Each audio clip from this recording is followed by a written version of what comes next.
नायब सिंह सैनी ईश्वर की शपथ लेता हूं। सुप्रीम कोर्ट ने गुरुवार को हरियाणा की 20 विधानसभा सीटों पर फिर से चुनाव कराने की मांग वाली याचिका खारिज कर दी। वहीं कोर्ट ने हरियाणा के नायब सरकार का शपथ ग्रहण समारोह पर रोक लगाने से भी इनकार कर दिया।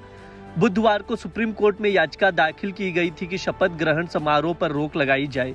याचिकाकर्ता ने इलेक्ट्रॉनिक वोटिंग मशीनों में संदिग्ध नतीजों और विसंगतियों का आरोप लगाया था। याचिका खारिज करते हुए सीजेआई डीवाई चंद्रचूड़ ने कहा कि आप चाहते हैं कि हम शपथ रोकें, ऐसी मांग के लिए कोर्ट जुर्माना लगा सकती है। सीजेआई ने यह भी कहा इस मामले में बाद में सुनवाई पर विचार किया जाएगा। बता दें, हरियाणा विधानसभा चुनाव के परिणाम पर कांग्रेस ने आपत्ति जाहिर की थी।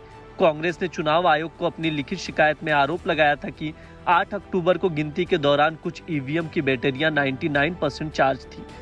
हरियाणा विधानसभा चुनाव में बीजेपी ने 48 सीटें जीती, वहीं कांग्रेस 37 सीटें जीतने में कामयाब हुई थी। इनोला और निर्दलीय खाते में 2 और 3। दोस्तों नमस्कार, आप लोग सारे लोग कैसे हैं? दोस्तों नमस्कार, आप सब लोग कैसे हैं? आज सुप्रीम कोर्ट में हरियाणा चुनाव को लेकर के जो हमारी पिटीशंस थी उसमें सुबह से सुनवाई चल रही थी। सुबह कोर्ट में हमने सीजीआई के सामने मेंशन किया और कोर्ट से हमने बोला कि जो हमारा प्रेजेंटेशन है जिसमें 70% से 90% ईवीएम बैटरी चुनाव के दौरान पर जो चार्ज पाई गई है। दूसरा, इसी के साथ में जो इलेक्ट्रॉनिक वोटिंग मशीन यूज की गई थी उसमें जो इलेक्शन कमीशन ऑफ इंडिया का रिप्लाई है कि वो ऑटोमेटिक चार्ज हो जाती है। भारत देश में और वर्ल्ड में कोई भी इस प्रकार की मशीन जो हो जो अपने आप ऑटोमेटिक 100% चार्ज हो जाए, जो कि यूज हो 3 दिन 4 दिन तक रखी हुई हो और साथ में उससे दिन भर तक लोकसभा का उसमें या विधानसभा का चुनाव कराया जाता हो, इसको लेकर के हमने सुप्रीम कोर्ट से बोला था। और उसमें लगभग 25 विधानसभाएं सुप्रीम कोर्ट को मैंने रिक्वेस्ट के तौर पर दिया था, जिसमें 20 को नॉमिनेट थे और 5 आज आए हुई थी। इन 25 विधानसभाओं में उस तरह की गड़बड़ियां थी जहां पर ईवीएम मशीनें 99% से लेकर के 70% चार्ज थी। यहां पर कांग्रेस पार्टी हार गई थी।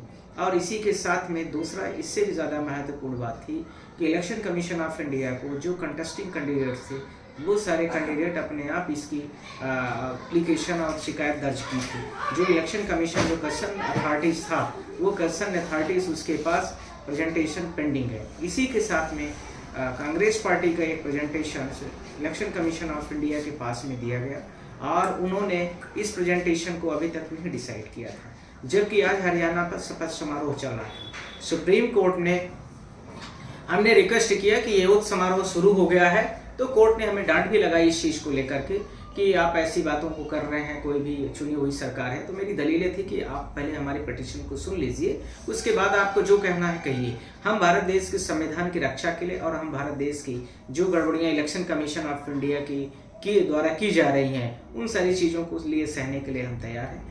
भारत देश के लोगों को यह पता होना चाहिए किस तरीके से चीज़ें चल रही हैं भारत देश में। इसलिए भी मेरी पिटीशन में और साथ में सुप्रीम कोर्ट में जिस तरीके से चीज़ों के रिप्लाई कर रहे हैं या जजमेंट दे रहे हैं या डिसमिस कर रहे हैं या इसके साथ में कुछ और भी एजेंसी दिखा रहे हैं, ऐसी चीज़ों से यह स्पष्ट होता नज़र आ रहा है कि भारत देश में लोकतंत्र और साथ में संवैधानिक चीज़ों को लेकर के अब जनता की लड़ाई जनता के दरबार पर है।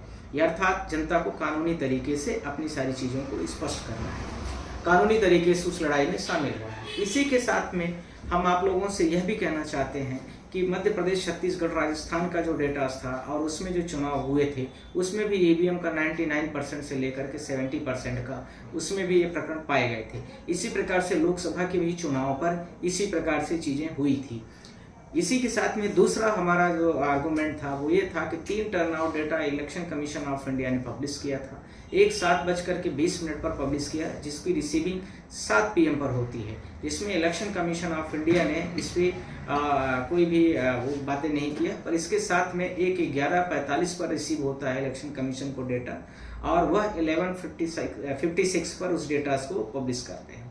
सवाल यह है कि ये हम सारे लोग उम्मीद करते हैं कि इलेक्शन कमीशन ऑफ इंडिया के पोलिंग में जितने भी लोग उस समय पर रहे होंगे वहाँ पर सारी विधानसभाओं में चुनाव कर लिए होंगे। साथ में वोट डलवा करके फॉर्म 17C का जो फॉर्म होता है उसमें ये सारे लोग सिग्नेचर करके जो पीपल्स के रिप्रेजेंटेटिव्स रहते हैं उनको और इसी के साथ ही साथ में और अन्य जो लोग थे उनके ऊपर भी उनको भी ये सारे कागज प्रोवाइड कर दिए गए थे कि हर EVM numbers, polling numbers, beat number, साथ में टोटल वोट कितना है, ये सारी चीज़ों को वहाँ पर स्पष्ट करके कितने मेल हैं, कितने फीमेल हैं और कितने थर्ड जेंडर हैं, ये सारी चीज़ों का detail election commission of India के रिटर्निंग जो ऑफिसर हैं वो सारे ऑफिसर्स उसके साथ में ले करके इन सारी चीज़ों को लेकर के दे दिया गया। पर सवाल यह था कि कोई बात नहीं, एक पहला डेटा 20 मिनट में पेश किया गया इलेक्शन कमीशन के द्वारा, दूसरा डेटा 10 मिनट में पेश किया गया। पर यह सवाल भी नहीं है, सबसे इम्पोर्टेंट बात यह थी कि सबसे जो लास्ट का डेटा है वह इलेक्शन कमीशन ऑफ इंडिया ने उस डेटा को पब्लिश करने के लिए उन्होंने सबसे ज़्यादा समय लिया और वो 3 दिन तक 2 दिन तक कोई भी उसके बारे में न तो उन्होंने कोई बात की। जैसे ही हरियाणा के चीफ मिनिस्टर उसमें स्टेटमेंट जारी करते हैं उसके बाद उन्होंने इस सारी चीज़ों को 2.30% डेटा को पब्लिश किया जाता है। इलेक्शन कमीशन के द्वारा इस तरह की जो घटना थी हमने सुप्रीम कोर्ट में प्रेयर की थी, पर सुप्रीम कोर्ट ने उसको सुना तो पर्याप्त तरीके से, पर वो वही है कि सारी चीज़ें मुझे लगता है कि प्री जस्टिस हो गया है, प्री जुडिस है और उसमें प्री डिसाइडेड है, तो उसमें कुछ ज़्यादा न्याय नहीं मिल पाया हमें। हम पूरे भारत देश की जनता से यह कहना चाहते हैं कि इस तरह से जो भी चुनाव हैं, कोर्ट जो भी करे, हमारा कर्तव्य है कि हम इस लड़ाई में देश के साथ में खड़े रहें और उसके साथ में हम आप सब से उम्मीद करते हैं कि सब लोग इस तरीके से जहाँ जो जैसा गलत है गलत को गलत कहें और सही को सही कहें। थैंक यू, धन्यवाद, बहुत बहुत शुक्रिया। साथ ही जो 20 विधानसभाएं थी, 20 विधानसभाओं के अलग अलग कैंडिडेट और प्रत्याशी भी थे और उन प्रत्याशी भी हमसे आकर के बहुत सारे लोगों ने मुझे फ़ोन भी किया था। फ़ोन के साथ में बहुत सारे प्रत्याशियों ने मुझे आकर के यह भी बोला था कि हमें भी इसमें कंटेस्ट करना है और बहुत सारे लोगों की भी प्रेयर है। पर सुप्रीम कोर्ट के जिस तरीके से रवैया है कि उन मैटरों को जो सरकार से संबंधित मैटर हैं उन मैटरों से बहुत इंटरेस्ट नहीं लेना चाहती है, इसको लेकर के सुप्रीम कोर्ट से हम आप सबका जो रिक्वेस्ट है उस अर्जी को लगा के रखे थे, PIL को लगा के रखे थे, याचिका को लगा के रखे थे, पर ग्राउंड बहुत सारे हैं। पर यह है कि जब प्रीजुडिस होते हैं तो बहुत सारी चीज़ों को नहीं कर पाते हैं।